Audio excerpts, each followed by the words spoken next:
habitat for other species at risk. And before we get going, I want to state that we respectfully acknowledge that we are on the traditional territories of many Indigenous nations and communities, past and present, and for millennia they have worked to protect these landscapes and the life these areas sustain. And I'd like to thank these original caretakers and acknowledge the ongoing work and presence of Indigenous people in Canada today. And I think because we're a small group, it'll probably be pretty casual. I'm going to take a recording of it so that people who weren't able to make it out, they can watch it on YouTube later. PCAP has some online presentations that we just had one about snowy owls. We have one coming up about golden eagles. So you can check out our website if you're online, or our YouTube channel. We put the recordings up there. So I'm pleased to introduce Bea. Bea is an ecologist with the Saskatchewan Ministry of Environment out of Regina, and she comes from a Spanish ranching family and enjoys native prairie and its open spaces. She is a biologist with studies in universities in Spain and Belgium, and has experience working in the planning and development of endangered species conservation and management projects, and with a variety of organizations in different countries and with different species. So she's worked with Saskatchewan government for over 10 years, mainly in initiatives related to native prairie and species at risk in the southwestern part of the province, as well as Greater Sage-Grouse, and the development of spatial tools to help assess conservation, including the Prairie Landscape Inventory. So I'll pass it over to you. And if you don't want to stand, that's okay too. Yeah, I'm gonna sit for a bit. See how I feel. I like this. We're in a circle. We're just... So yeah, that's me, and I'm going to be talking about sage-grouse. So first we'll go over some general facts, so just what the bird looks like and where it lives in general and the different times of the year. So we'll go kind of like on a day-to-day life of being a sage-grouse and where they hang out and what they eat and what habitats they like. And then we'll zoom into Saskatchewan. We'll look at numbers and where are they at this time and what kind of habitat it's left in Saskatchewan. And then some of the things that the province does to monitor and some of the things that we're trying to do. And then we'll switch to focusing on native habitat and grazing and how those two things, like where are they in Saskatchewan, how they're helping each other to protect other species at risk. So those are kind of the three things that we'll go over today. So the first slide is a little bit about the bird. And now can we turn off the front lights? Let's try that, just so we can see better. There, oh, that's better. Yeah, that's great. Okay. So so this is sage-grouse. That's a male. That's a female. And you can see the difference with the sharp-tailed grouse, which is this guy over here. So you see the belly is white on the sharp-tail, but the sage-grouse is black. So that's kind of the easier way to recognize them when they're just flushed out of the ground and you have no time to look at them. The one on the right is a juvenile? No, that's a sharp-tailed grouse. Oh, that's sharp-tailed. Yeah, that's a sharp-tailed. That's what I thought. And that's a sage-grouse. So the male is about 6 pounds. So they're pretty big birds. They're the biggest grouse in North America. And then the female is kind of half the size. So males are way bigger and then females are half the size. And this is, I don't know if you can see the white spots there, but those are males that are in a breeding ground in Saskatchewan. Maybe about 5 years ago I took this picture. And you can see they're sharing the landscape with cattle as well. So, yep. And this is the same lek, just a different perspective. And we'll talk about what a lek is, but the area where they congregate in the spring to display and attract females. So here you can also see the little white dots that are the males. And they prefer natural wild prairie, don't they? Yeah. Yes, they're pretty particular about where they are. We'll talk a little bit about that for the different months of the year where they are usually found. But this is a map of where they used to be, like we were talking about that, right? Yes. Like this is Saskatchewan up here. So you can see they're mostly centered in the States. Right. And they used to come all the way in the southwestern part, but right now they're just in the darker greens. Yeah. So really just a couple spots in the province that we'll see that are very localized. Mhm. And this one is just south of here, so. And yeah, that's just when they're standing on the ground. So the dark belly is harder to see, but you can kind of see it as well. And the size gives it away too. Like it's a big Sharpie, right? Yeah. And this is what a nest looked like. So you can see the female right there, hunker Right. down, and the eggs might have hatched, hopefully. Hopefully the chicks are out. And that's what the chick looks like under the nest. Yeah. So you can see they not only need native but also the sagebrush, right, to nest and get protected. What type of plant is that bird nesting in? That's a sagebrush. Is that sage? Yeah, Or it prairie could be. sage? It could be from the Sage. states though. Yeah. Okay. So it's probably not silver sage, but the bigger sage in the states. So so not many populations migrate. They usually like to stay where they live and they don't go anywhere. But there's some studies that have shown that the population to south of McCord actually migrates into Montana sometimes, depending on the snow probably. So there is some movement sometimes that they migrate, but in general they stay where, in the vicinity of the areas where they breed. And they have large annual ranges, which means that they move quite a bit over the year, and so they're not very constricted to a very small area, they're in bigger areas. And they use different habitats at different times of the year, and that's what I'm going to expand a little bit more on that, kind of explain, in every month, where are they and what they do. And they're considered an umbrella species for other sagebrush obligates, so there's other species that also rely on sagebrush in that shrub that we saw quite a bit, like pronghorn or other little grassland birds. And so it's considered that if you're protecting sage-grouse, you're also protecting a lot of the other species that would like that habitat. That's what umbrella species mean. So this is kind of the circle of life, I guess, for sage-grouse. So we're up here. So we're starting the lecking season, which is that the breeding ground. So they'll gather in those locations, they go back to them every year, and they display, and that's where they copulate, and then the hens move away from that area to Find nest. the nesting area. Yeah, to find a nest around that. So it doesn't look like spring out there, but as soon as it clears, we'll start to see some activity in the legs. And then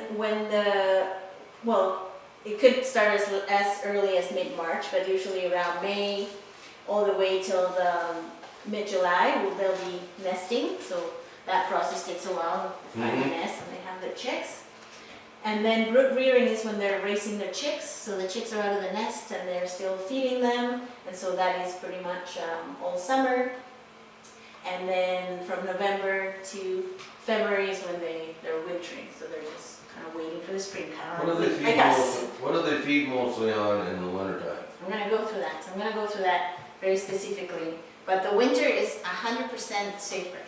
That shrub that we saw, The which? sagebrush, that shrub, The berries? the leaves, 100%.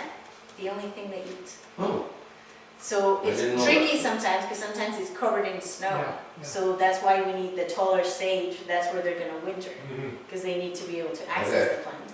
Or if there's cattle around or deer that would come and trample around, and they open up the space for them to be able to eat. But yeah, in the winter, 100% sagebrush.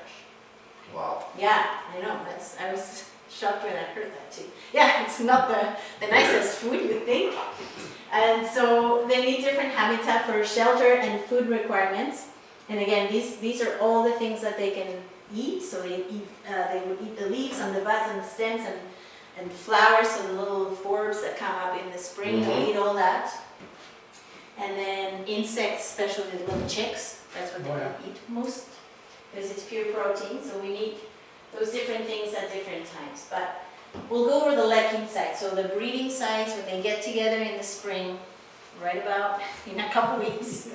And so they all gather in this like flat areas, and they go back to the same spot every year. Really? So we know where the historic locations are, we know where the active ones are, and they go back every year to the same spot. So if you were going to relocate them, you'd have to take the eggs, hatch them, and then release them in their new habitat. Yeah, yeah. So they could set up their own And it's, breeding circle, Yeah. basically. yeah, and you could go back to those historic locations where you know that they've had breeding grounds, so if that habitat is still there, that would be kind of the first spot where you would want. Yeah, but if you took the eggs and hatched them and then took the chicks to the new habitat, they wouldn't know where they came from. Right. They would have to set up their own. That's tricky though, because sometimes, so the Calgary Zoo has been releasing some sage-grouse in the area, Mm-hmm. and they found that when they release the birds, even if they've been in a cage for a while to kind of like get used to the area, they tend to fly away, looking for, like they go in circles and they just fly and fly and fly. And sometimes they end up in Montana, or we Okay. lose them. So it's not that easy. Like it's not that easy as I release them Okay. here and they're gonna stay here. Okay. So yeah, that's why it's a bit more tricky than that. Yeah.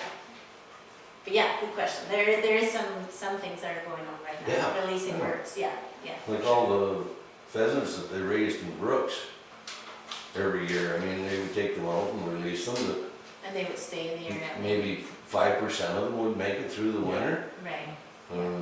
The rest of them hunters got, and foxes and coyotes and. Yeah. We used to do that with pheasants down here too, we'd release a bunch. And I'll bet you it wasn't even 5% that survived. Yeah. We released some south of here a little ways. And as you open the cage, he flew out, he landed in the river. They had to go down and I've heard that story. Fish them out? fish him out of the damn water and that, but he didn't have enough sense not to be in it. Oh no. So I mean, they're smart, but they're stupid. Yep. That happens with a lot of different birds. So. Do you know if there's a leaking ground down south here? For the bird, for the, Yeah, a lecking site. Yeah. Yeah. because I know that, I haven't been down there for years, but there used to be one Yeah. that, So there's only 2 active leks in Saskatchewan, and one of them is straight south from here. okay, yeah. Yeah. We'll go over the map and we can take a look. Yeah. Yeah. Do you have a question? No. Okay. Oh, wait. That's not what I wanted. I skipped one.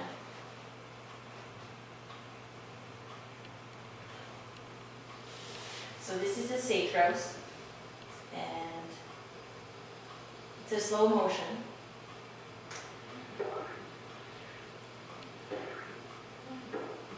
But that's the display they do, so they kind of bounce their air sacs, and they do that sound. I don't Is know that if very you can loud hear it. when you're out? No, it's like a ball if you were bouncing a ball, so then, not Okay. super loud, but it's louder than you think. Yeah. But Okay. it's not super loud. But if you tune into it, you can hear it from far away. Yeah. Okay. But it's like a ball I've bouncing. never heard one, so Yeah, I, yeah. No, good question. So that was just a single one in slow motion, and this is actual footage from a lek in Utah, I think. So you can see the males are displaying now, and they're doing that same slow motion that we saw, and there's a couple females here that are just hanging out. There's another there. And they're just looking around. They're fishing. And so that's what a lek looks like. They're just walking around, showing off. And this is another shot with just the 3 of them. And the females are still there. So as you can see, it's pretty flat terrain usually where they're lekking, and so they want to be seen because they're performing, right? So they need that kind of flat. they're out there strutting around. It's like at the bar, right? You want people to see. And then in the surrounding areas, there's usually those shrubs where they're going to nest after that. But the lekking area is usually bare ground, very flat, and kind of lower than the ground, we think, so they can see things coming if something is coming, because they're all congregating in one spot at the same time. So it's kind of dangerous. But that's what we use to count them. So, because they all congregate in these locations that we know, we can go there in the spring and count how many. That's how we know how many are left. Okay, yeah. You So use this trail is cams great for for that? us. No, we just go and count them Oh, okay. on the side of the hill. Yeah. They don't move around that quick. No, you can see them. Yeah. The females are really hard to see, so we only count the males. Oh, okay. And then we extrapolate. We think that for every male, there's 2 females. So we count like that. Yeah. because not all females will come the same day. And as I said, they copulate with different males, so it's really hard to keep track of the ones that you're seeing one day. It's not all of them. Okay. So every day you get different females coming, but the males are every day the same guys are coming to perform.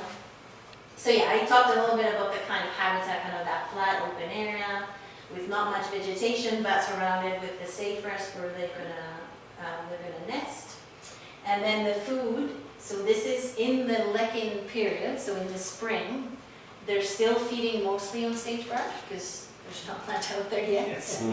But when forbs start to come up, they'll start eating forbs. Yeah. And then when insects come up, they'll eat a little bit of insects. But sagebrush is still their main diet. So if you don't have the shrub, then they don't have what to eat, right? So that's pretty, it's pretty, the connection is pretty strong there. Right. You need that in order to have them. So that was lecking. And then nesting is the next one. So I don't know if you can see here. There's the little eye, and the beak, and the head, and the body. So that's the hen nesting right in there. Can't see her. And then that's another one too, just nesting in there. So that's what it looks like. They're really hidden in the sage. And so the female is selecting the area 1 or 2 weeks before she goes to the lek to find a male. She already has her nest, and she builds it with not much, just a little bit on the ground, and then some leaves, some feathers, and then it's 7 to 9 inches wide and 4 to 9, 2 to 3 inches deep. And we don't think that they come back to the same nest every year, so they might come to the general area, but they don't reuse the nest. Oh. So yeah, 1 year they nest over here, and then the next one. I'm guessing it smells too, right? Could be, Yeah, they don't want to like congregate a lot of the stuff in one place. And then they're looking for some shade and also vertical cover for avoiding predators and also for temperature when they're laying the eggs. And then that's interesting, they have at least 2 sites open, so if a predator is coming this way, they can go this way and escape. So that's kind of the characteristics of that. And so they need a little bit more sagebrush when they're nesting, just because of what we said. They need that protection and they need that food. And so they also need the grasses and the forbs to be kind of taller, so they're more protected from predation. And then at this point, they're starting to eat more forbs and a little bit of insects and the odd sagebrush as well. So sagebrush is always in their diet, but it's definitely 100% in winter, and then it goes down as other things, yummier things come up. So that was nesting. And then brood rearing, so that's a female with some chicks that are a little bit older at this point. How many eggs do they normally lay on an average? Between 6 and 14. Oh, okay. Oh. Yeah, there are a lot of eggs. Yeah. It's a good strategy for ground nesters. Every bird that nests on the ground, they tend to put a lot, because not all are going to survive. Was that many? You'd What's think their there'd be a lot more survival rate? sagebrush. I know. Or, you So know, predation is big. So from the actual ratio of how many chicks survive is, I think it's less than 1. oh, The wow. average is less than 1. So some don't have any that survive, and some others might have 1 or 2. So Okay. it's really low. That's where we're losing. So the adult population is kind of okay, but yeah, they're not new ones coming up. So Yeah. that's where So we're losing. what is it, fox, coyotes? Yeah. Crows, When they're ravens. eggs, when they're eggs is more, magpies. it's more the corvids. But then when they're chicks, it's like the owls that Right, you mentioned, and and coyotes and all sorts of things. Okay. Yeah. It must be really tasty because everything eats them. Well, and there's a bunch of them, right? So it's Yeah. a I can't good imagine food being that source. tasty when they eat sagebrush. That's true. Well, when they're chicks, they're eating insects, so maybe at Yeah. that point they're yummier too. But so they leave the nest right away when they hatch, and they're out of there. They don't stay in the nest like other birds usually stay in the nest for a bit. These guys just run away. And so it's also a strategy to avoid predation coming, so they just walk around. And they can fly sort of by 10 days. and relatively good flyers, about a month old. So Okay. they develop pretty quick. And the first week after hatching, the mom is still there with them half the day-ish, but then after the second week, she couldn't care less. They go around on their own, they're old enough, they can fly, you know, like, Yeah, you're on your own. They're still kind of together, Yeah, but they're not, you know, like, taking care of each other kind of thing. maybe if the mother stayed around a little longer, not that there'd be more survival. Yeah, maybe if she was a bit more caring. Gonna have to have an education system. Yeah, we need to tell them to stay. So yeah, the chicks, like, they come out of the nest, they're eating by themselves, they're just, you know, the hen is there, but they don't need her. do they flock up like shark tails? Yes, They do? yeah, Okay, yeah, and that's basically for protection. yes, yeah, the group is good, yeah. And definitely in the fall, they tend to like be together. So yeah, the females need a little bit more open space to raise the chicks because the chicks are tiny, they can't get through the stuff, so they look for a bit more open areas. Not necessarily as much sage, other than for shelter. If there's an owl coming through, they can hide. Right? But then, yeah, they move around 400 to 800 meters throughout their life. So the chicks don't really move too far, but that's not bad either. Almost a kilometer. Depends on the food, I suppose. Yeah, so they're following insects and Yeah. they're looking for where to find the food. Yeah.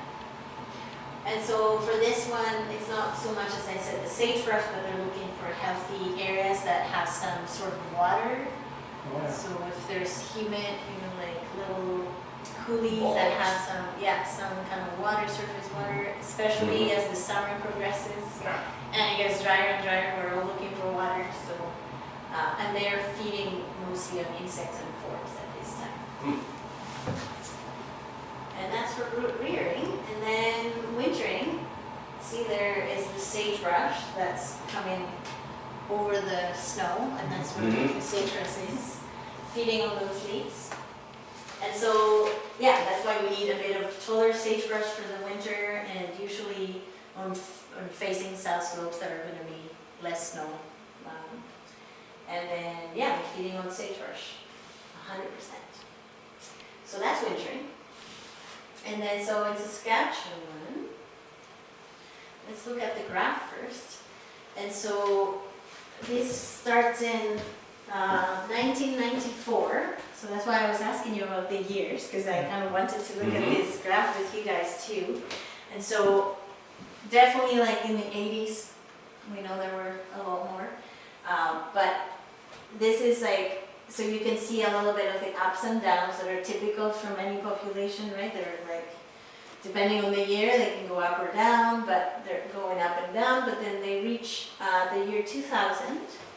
And then every year after there, they go down, down, down, down, down, all the way till 2014. So pretty sustained every year, just going down and down and down. Is that a nature's cycle? Like every few years you get a big surge of skunks, foxes, you know, and everybody says, well, their cycle is on the high side. Right. So that happened with the sage? The normal cycle would be more like this. That's normal? This is not normal. The first part? Yeah, yeah. And you can Okay. see that we are kind of back to it, Good building. but in a lower number, right? But Right. I see some hope there. I don't know if you guys see it, but I want to see some hope. But definitely sustained decline between 2000 and 2014. That's our historic low. There were between 10 and 27 individuals in Saskatchewan. And right now we are at between 90 and 133. So that was last year. That's our estimate. Again, thinking about the male and then the 2 females per male. Hello. We've got coffee over there and juice and cookies. Okay. Yeah, feel free to grab a sip. Welcome. And so that's what the population looks like. And then this red line is the active reps. So those breeding grounds that we saw. At one point we had around, well, we had way more in the 80s, but after the 90s we were about 20 different locations where we had breeding birds. And as you can see, it's been declining pretty steadily. And we are at 2, and we've been at 2 for a while now. So, Loss of habitat. yes, loss of habitat. So, yeah. So I'm gonna give you guys some homework. If you can, think about what could have happened between the year 2000 and 2014, that every year there was less and less. So just leaving it out like this. I'm open for new ideas, what could have happened. But again, like I said, since 1983, they were identified as potentially threatened. So they were seeing already Yes. at that time, Yeah. they were seeing those same population trends, that things were going down, just not as steep as in the 2000s. Like that was pretty Mhm. drastic. But they were, they've been listed in different legislation, provincially, federally.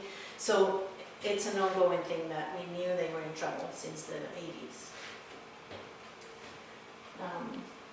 And these are the main threats that have been identified for Canada. So for both Saskatchewan and Alberta, those are the only 2 provinces in Saskatchewan or in Canada where you can find this bird. And so severe weather conditions, like up there right now, including drought, extensive drought, which And we we've are had also to share that suffering. too, Yeah, now in a year. yeah. Yeah. Disease, so West Nile virus is a disease that affects many birds, but also sage-grouse are. Do they get the, what's the one going around right now? Oh, the influenza. Yeah, yeah. Not that we know of, like we haven't seen any that have died. I don't think sharpies are affected either. That's more waterfowl, Okay. raptors, yeah. But it's definitely something to keep an eye on. 'Cause Yeah. they could eventually get it for sure. And then noise disturbances, because we saw that sound that isn't very loud that they do when they're breeding. So if there's a louder sound somewhere else, the females can't hear it. So then that Right. disturbs them when they're breeding. So it's very specific for that time of year. And then, of course, we've talked about predation and the small population size. So now that we have only a few, if anything Yeah. catastrophic was going to happen, it would wipe out the whole population. I mean, if influenza came stronger in this area, it could affect big Right. numbers. So, vertical structure are also a threat. So, because we're in the prairies, there's nothing where the raptors can perch on. Mhm. Now, if we suddenly put a tall post or something that they could perch on it, then suddenly they have all this hunting area that they couldn't see before. So that's also a threat for them. And then we've also talked about habitat loss and degradation. A big part of it is Yeah. that for sure, especially kind of around this area north. And I'll go through some maps that I have to show you guys as well. And then alteration of natural hydrology, that's when you build a dam or something and then you inundate a lot of area, because they like those overflow areas where the sagebrush is. So if you inundate that, then it's going to affect them. So lots of things there. And then this is kind of where the habitat, so the purple is where it's been identified that the habitat is necessary for the recovery. So it doesn't mean they're there right now, but it means if we want to recover, we were talking about that, if we want to recover the habitat, those would be the areas that we would need to preserve. And so we are over here, so I don't know if you can see, that's McCord. So McCord is somewhere here, and so straight south of here is the east block of grasslands. Right. And then this bubble, this purple bubble is where the habitat is, part of it. And then on the west block of grasslands, there's another bubble, and then another kind of bubble that includes the pastures up to Beaver Valley. And then all this is crop, and you have to go all the way to here to find more habitat for them. That's Battle Creek and Goblin Log pastures, and then up here in the Consul area. That's Consul right there. So that's kind of the habitat that has been identified for the recovery of it. Are there any sage-grouse down in the grassland park? Yes, Oh, there are. yes. And the neat thing about this area is that it's connected south into Montana. Mhm. Where, like I showed you that map of the distribution, there's more birds down there, so that's good. They're connected so the birds can come out. And these ones, like I mentioned, have been known to migrate to Montana, so maybe when they come up, they bring some friends. And so that's good. And then these guys, it's a bit different because the area down here is all cultivated. So there's no connection with Montana. And so these ones are more linked to Alberta, which their populations are right here, so they're more linked to here. But their numbers are also going down, so I don't know if they'll be able to, have that many birds coming through Saskatchewan from Alberta. And so these are some of the things that I've been doing as part of the provincial monitoring that we have in place. So we have these automated recording units, which are this little box here that has 2 microphones. And so we set it out, that's in a sagebrush, you can't really see it, but we put it down and it records automatically every morning. Okay. So we set it up for 4 a.m. till 7. And then we leave it out there for a week or 2. And then we come pick it up and then we listen to the recordings to see if there's any. So we've been doing 2 to 4 sites annually. So those historic locations that I told you that we kind of know where they used to breed in those leks. So we go back to those locations, set these up, and hope for the best. So far, no luck. And this is some evidence that we found just last year of some droppings that were sage-grouse. So I guess that's my hand there for reference, my glove. But we're going down this next spring, whenever spring comes. We're going to go down to see if we can. They're kind of close to a historic location, but we don't know if they're just hanging out there for the winter or if they're actually breeding there. So we're going to try to go there and find out. And then we've had a couple things that we've done with infrared. One of them was flying a fixed-wing plane that had an infrared camera, so you can fly at nights and you can see the difference in temperature. And so it's pretty neat because you can actually see, remember when they were lekking with their sacks, you can kind of see that movement on the infrared. And then we also flew a sharp-tail lek, and you can see the difference because the Sharpies are more like dancing like that, right? They oppose each other and they're like striding with their feet. It's a bit different movement, and you can kind of see that on the infrared, even though they're just red blobs. But you can kind of see what they are, so it's pretty cool. And then we've tested a couple drones. This one was just last year. It's a bigger one. It has an infrared camera as well. And so we've tried testing it, but between COVID and then, last year we only had one chance. It was just one day, and so we couldn't really find much, but it's something that we can definitely try again because we have the drones at the ministry, so it's something that we're looking at as well. And then in 2018, we did some brood searches. So we were looking for the hens with the chicks. So this was in the summer, and we recruited some volunteers from the area, some people from Val-Marie and other areas that came out and helped us out on horseback and also on foot. Okay. So we had some transects, and that's the same purple that I showed you before with the bubbles where the habitat is. So we were doing transects back and forth, looking for birds. We didn't find any, but it was fun. And then I wanted to show you a little bit too what we've done with something that comes from this. And are you guys familiar with these ecocides? No. Okay. So this is the cover of like a booklet that I think it's at Pickups website, isn't it? Yeah. So you can go to the website and check it out. But it has a lot of so it's based on soils, and it kind of tells you what sort of communities could be there depending on the soil type that you have, the soil type. So you could look at your land, and you can actually see, what kind of soil I have and what kind of community could I have. And so we've used that for kind of intermixing it with the sage-grouse requirements that we were talking about. So we found out what ecocides they're using for nesting. So the overflow that we talked about, where the sage flats are, that's kind of that overflow. And then there's all those other ecocides at thin, low. And then for brood rearing, they use all of these, but they also use Solonetics, saline, upland, and saline wet meadow. the take-home message is that they need that mosaic of habitats. So they don't only need sagebrush, they don't only need forbs, they need a variety of things everywhere, because we've talked about how wide they range and how many different things they need depending on the time of the year.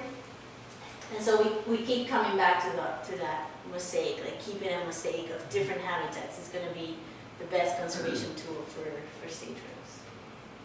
And so we've developed some reference based on the ecosites that would tell you for nesting, if you're in overflow ecosite, what kind of sagebrush height you're expected to have for sage-grouse, what kind of cover, what kind of grass cover, and what kind of forb cover. So if we're working with producers to try to get to that habitat that's going to be good for sage-grouse, it's going to depend on what kind of soil you have, because some soils can grow certain things. So this allows us to focus on whatever soil you have. These are the objectives that we're looking for. And then we've also looked at what kind of forbs they eat and what types of insects they eat. So there's the two tables here. And this is not based, the studies weren't based in Saskatchewan, but we've taken the forbs that they like to eat and then seen which ones are in Saskatchewan. So we've developed this guide. So for people that are working in trying to get sage-grouse habitat, they can use this and make sure they have as many of these as possible and as many insects as possible from that list. And switching gears here into native habitats, and we were also talking about habitat loss. And so we've lost so much native prairie that we're now talking about one of the world's most endangered ecosystems right here at home. And so they provide a lot of ecosystem good and services, we call them. So they filter our water, they prevent flooding, droughts, sequester carbon. There's a lot of benefits for the greater good that they provide.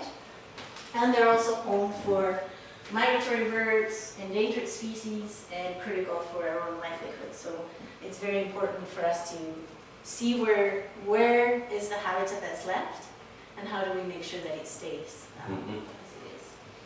And so with that in mind,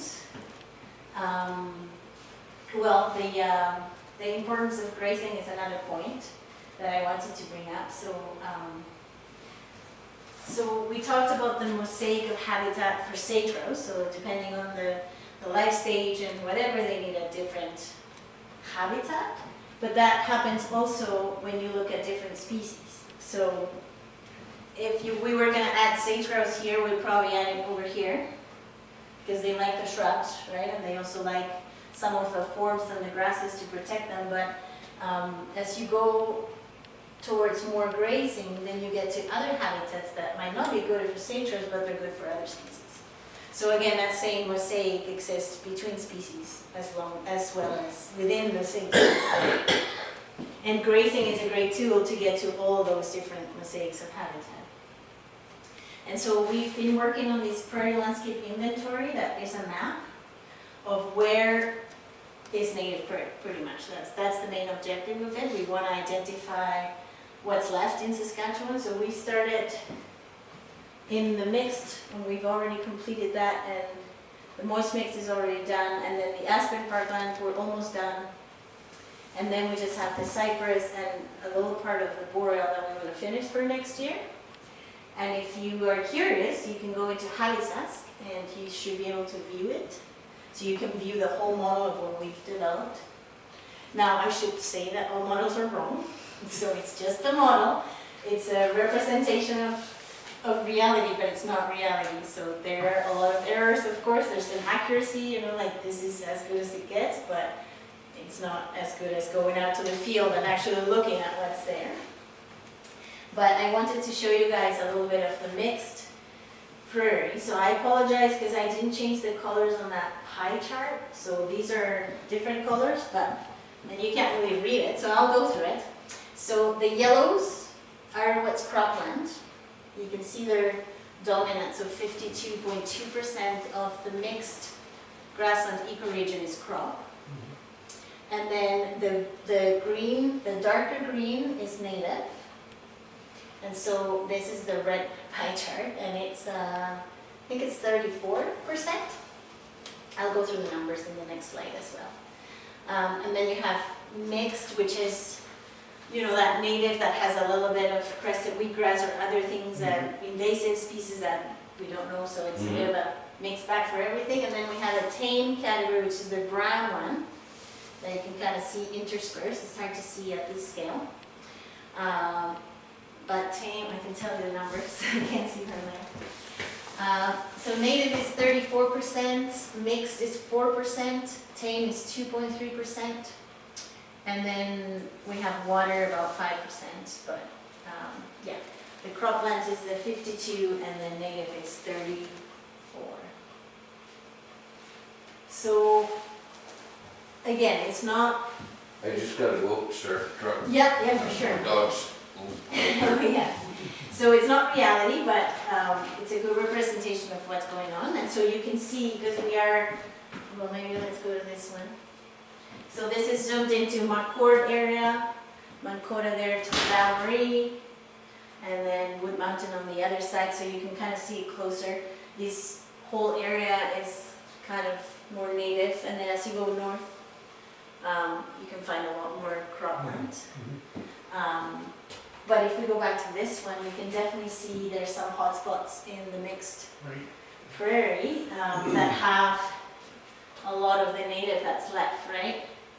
So this area is one of them. So I wanted to highlight that.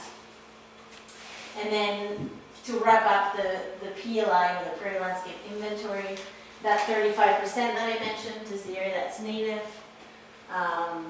Most of the remaining grasslands in Saskatchewan are in this mixed region that I showed you, in this bigger, because as we go north, we're finding less and less native left, less and less. So really, we are in the hotspot for grasslands. And then, as I said, that the river, the Mill River watershed, and the Great Sands and Cypress. So this area right here, and then the south, the Milk River is kind of this whole area. Those are the hotspots that come up at the map.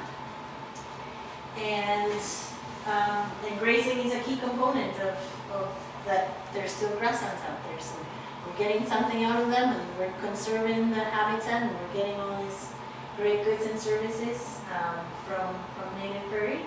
So to all the ranchers and land managers out there, I just wanted to say thank you for preserving one of the world's most endangered ecosystems. That's big, and it's kind of sad at the same time, but it's great that, you know, it's preserved in this area. So sometimes we don't appreciate things because we're so used to it, but you know, you guys in this area, it's a very special area of the province.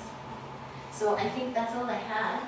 And I just wanted to say that if you ever find any sage-grouse or any droppings, or you think you might have something, just give me a call. My card is on the table there somewhere.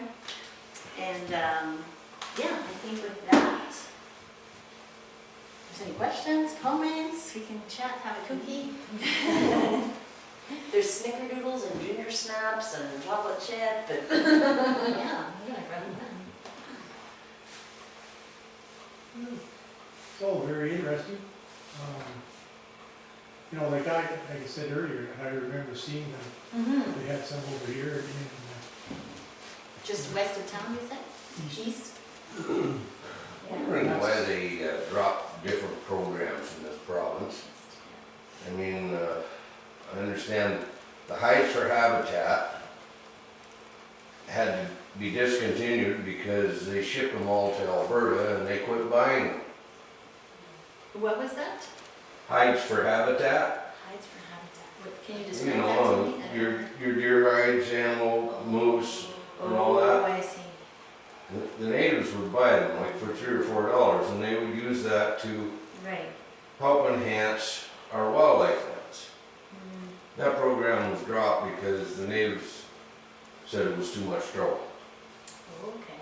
with the hides. Okay. I don't know all the ins and outs about it. Right. And then before that, if you send in bird samples, I used to send in bird samples and they would send you a pin Okay. and a thank you. Okay. So they had input from where you shot the bird Oh, and, when you shot it, okay, you yeah. know, the species and everything else, and they don't do that anymore.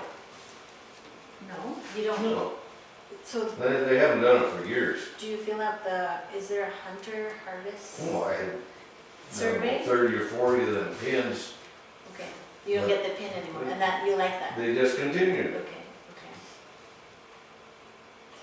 The survey's now online too, like you can go and get an email and then you fill out the hunter survey. But what you're talking about is when you hunted something, you'd send in a few feathers or? Yeah, well, they had envelopes, Yeah, and you could just cut the wing off, and stick it in there, and put your name and your hunting license on it, yeah.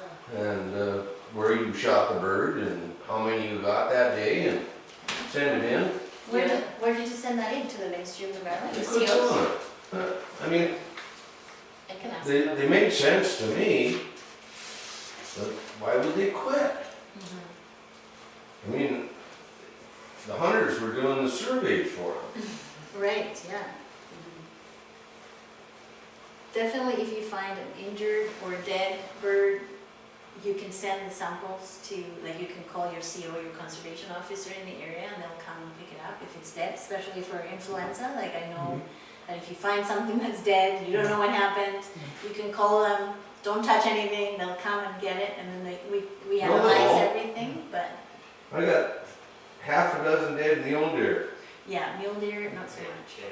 right around our town. Right, yeah. I that's- phoned them, I there's so said, many they could of have these. died from Yeah, chronic wasting disease, will you do something with it? Sorry, we don't have the personnel to look after that. yeah, Click.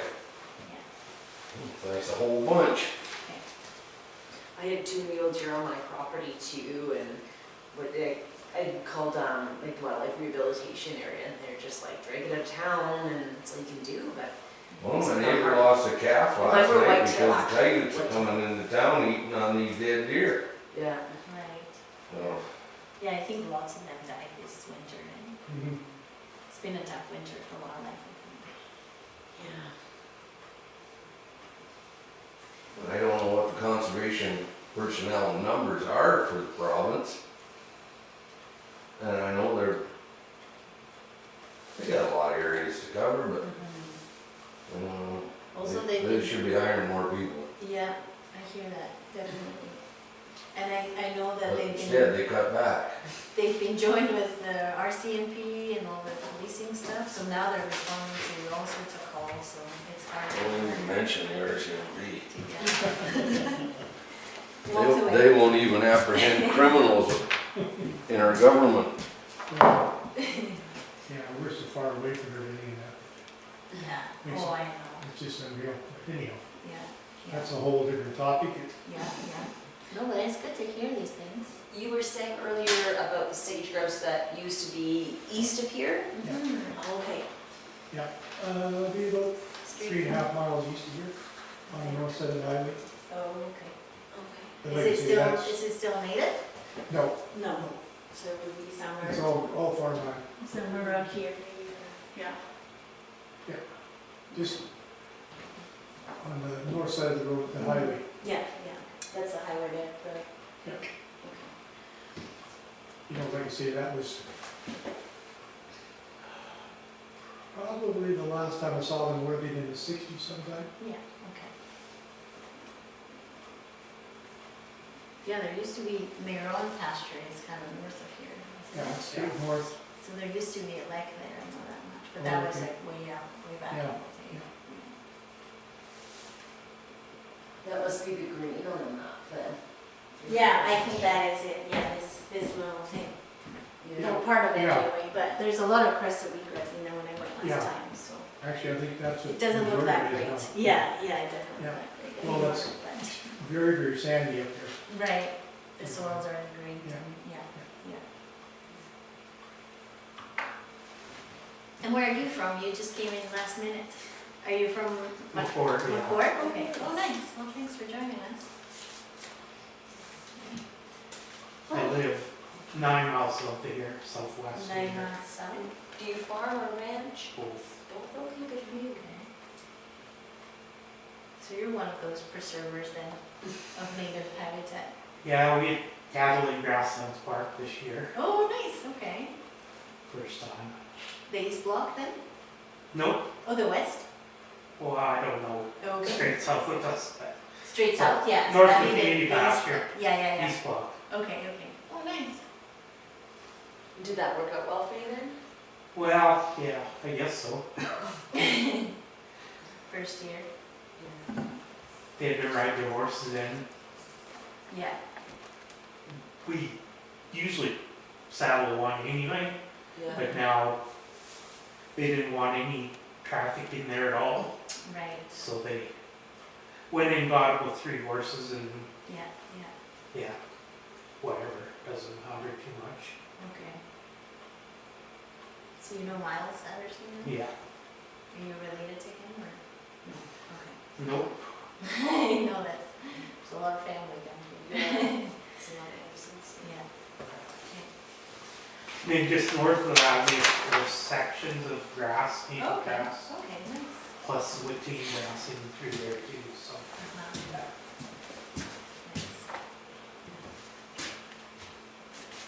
That's great. Well, if that's all the questions, then I want to thank you for the awesome presentation. Of course. Very good. You gotta grab a cookie.